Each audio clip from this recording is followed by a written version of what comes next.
Hello everyone, আজকে জি বাংলার 25তম জন্মদিন। আর এই এত সুন্দর একটা দিনে আমিও একটা এত সুন্দর অ্যাওয়ার্ড পেলাম ফর মন্দার। ভিন্ন স্বাদের চরিত্রে আমাকে পুরস্কৃত করা হয়েছে। সবাই জানেন আপনারা, আমি মন্দার, আপনাদের সবার প্রিয় মন্দার। আমার নাম দেবজ্যোতি রয় চৌধুরী, সেটাও আলাদা করে বলার কিছু নেই। যাকে যেটা সত্যি বলতে লাগবে সেটা হচ্ছে যে যারা লিখেছে আমার চরিত্রটা, সৌভিক দা, সৃজিত দা, কৃষাণু দা, যারা ভেবেছে এই চরিত্রটা নিয়ে, এই গল্পের মধ্যে যে চরিত্রটার ইনপুটটা, এটা সত্যি একটা মানে অদ্ভুত একটা ক্যারেক্টার, খুব ইন্টারেস্টিং একটা ক্যারেক্টার। আর এতগুলো শেড ছিল এই চরিত্রটার মধ্যে প্রথম থেকে। অ্যাজ অ্যান অ্যাক্টর এটা আমার কাছে সত্যি মানে it was really delicious for me.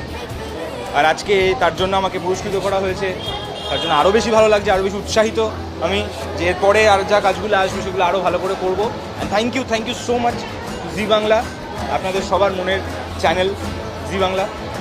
আশা করি আপনাদের সবাই আপনাদেরকে এরকমভাবেই এন্টারটেইন করতে থাকবো। আর সবাই ভালো থাকুন, সুস্থ থাকুন, আর দেখতে থাকুন জি বাংলা।